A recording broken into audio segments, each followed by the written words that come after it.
Good evening YouTube, Hardball Crazy Comeback video. Today I'm going to do a little different type of video. I normally don't do these, but I'm going to do a video proponent for somebody in the Hall of Fame. I totally think he deserves to be in the Hall of Fame, but isn't very well known amongst collectors. And so with the latest addition to my collection of one of his cards, I will say why he belongs in the Hall of Fame. And I will give you traditional stats, some analytical stats, what people say why he shouldn't be a Hall of Famer. Then I'll have my little rebuttal with that too. Excuse me. So who is this player? It's Bob Johnson, star A's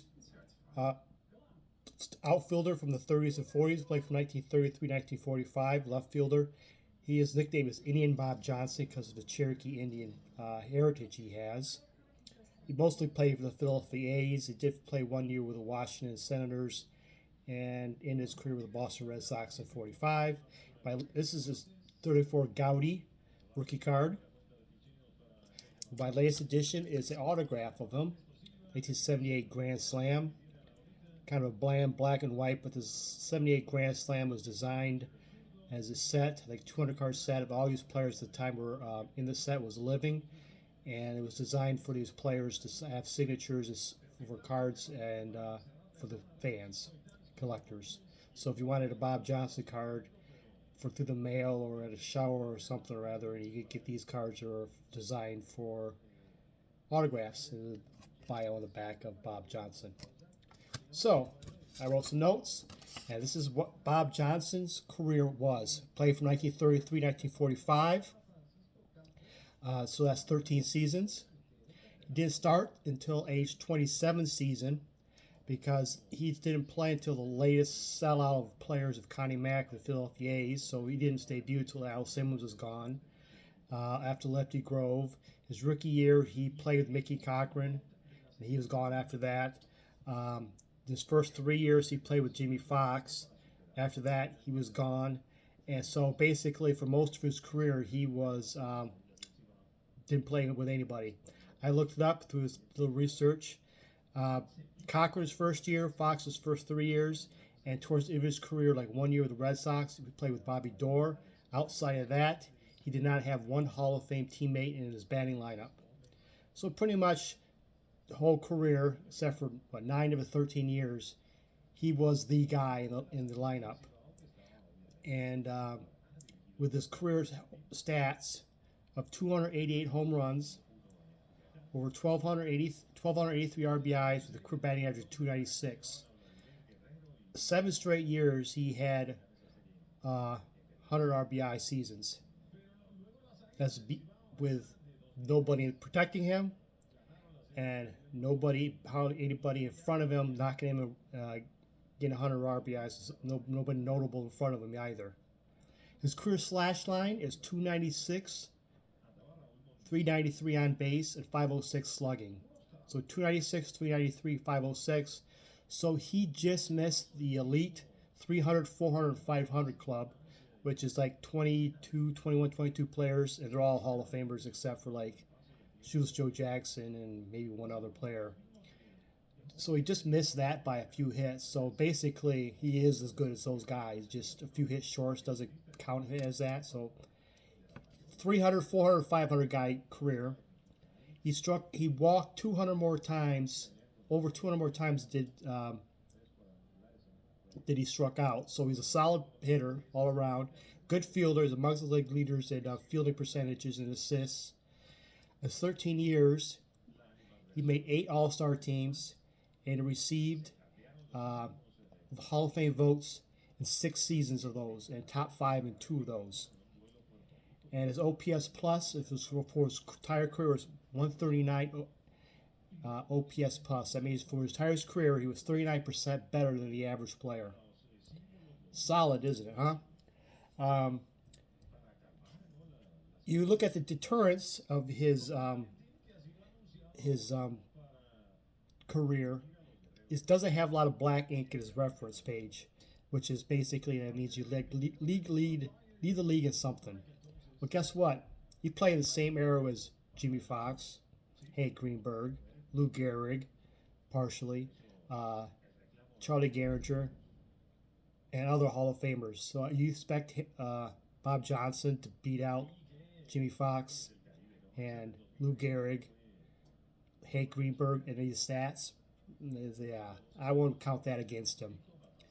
Uh, his career JAWS, if you're in the JAWS, is he's the 20th ranked left fielder of all time, which means that every other Hall of Famer in front of him, every left fielder in front of him are Hall of Famers except for like two or three, and behind him they're scattered amongst. There are Hall of Famers behind him scattered amongst two. So he's right there with the Hall of Famers. 55, I said his career WAR is 55.5 and playing 13 seasons. So the average fan will say, oh, okay, good stats and stuff, but who's he compared to? What's the similarity scores on Baseball Reference? Look at it, it's not that overwhelming. All Hall of very good guys. So he's a Hall of very good guy. But I said, dig a little deeper why he's better than all these guys. His closest person, if you look at Baseball Reference similarity scores, basically it's like they just take the career counting stats and just throw them together with other guys, their career counting stats, so home runs, RBIs, batting average, and stuff like that. And what's most closest, that's their similarity scores, or a formula that does that. But if you look a little deeper, its most similar player is Brian Giles at 51.1 WAR. 50 is a 51 at 151.4, but he's played 15 seasons. So Bob Johnson had a WAR of 4 better and played 2 of his last seasons. And this is the theme I'm going after. The top 5 guys is Matt Holliday, Magglio Ordonez, Moises Alou, and Ellis Burks. None of them are Hall of Famers. But every one of them played at least 2 more seasons than Bob Johnson and had a WAR considerably less than Bob Johnson. Giles is 51.1, most closest. Holliday 44.5. Magglio 38.8. Moises Alou 39.9. And Burks at 49.8. They all played 15, 15, 17, and 18 seasons. So, and they all debuted well before Johnson did at age 27. So if you want to compare apples to apples, Johnson had a better seasons, completed the same amount of stats as these guys that are close to it in less seasons. Had a better WAR in less seasons, same stats or close to it in less seasons. So is that really a good comparison?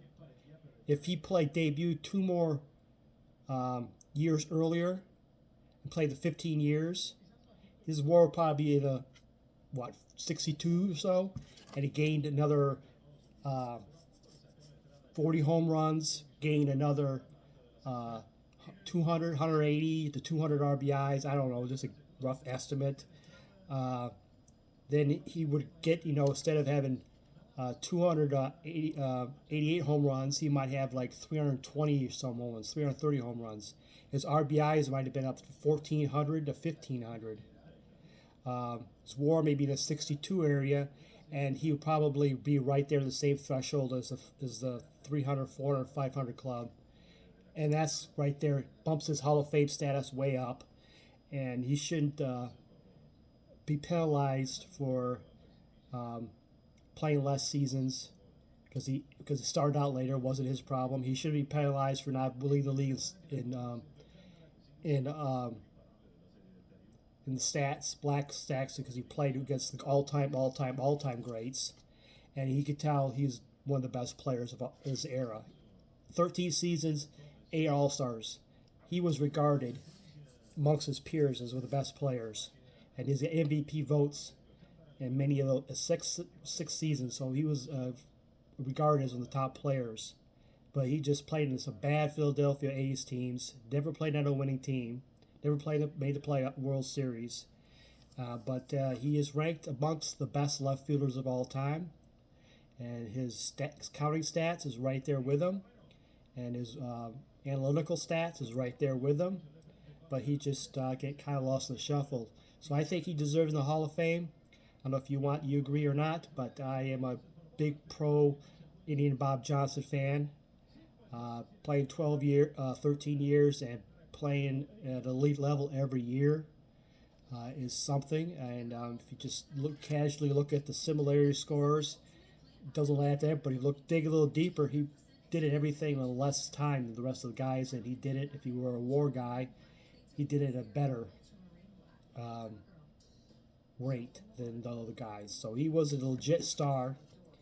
Do you think? I think he will end up being in the Hall of Fame, but I think that's a very uphill battle. Um, there's the belief that there's already too many players from that era in the Hall of Fame, but I think that's kind of a weak argument. If the guy deserves, the guy deserves. But the biggest problem in the Hall of Fame is that the current voting system is that they lump everybody from pre 1980 or so into one huge voting realm, and with an additional all the Negro Leaguers, they're now official major leaguers, and they're all always well-deserved Negro Leaguers are now in the same vote. So it's hard to add Bob Johnson and amongst 80 years worth of candidates, who are many are well-deserving too, and so it's an uphill battle. But I just like to get his name out, if more people knows his name, how good he was. I think it's more reason for opportunity for Bob Johnson to get more recognition, and maybe Hall of Famer. But my book, he's a Hall of Famer, and you look at any Hall of any list of analytical Hall of Fames, guys who should be in the Hall of Fame. Like the Hall of Stats is a website, and there's such of others. He's right there, belongs with the rest of them. Look at his stats. He's right there with amongst the greatest left fielders, best players of his era. I rambled on long too enough, but that's my vote for Indian Bob Johnson for Hall of Fame. Thank you for watching. Y'all have a good night.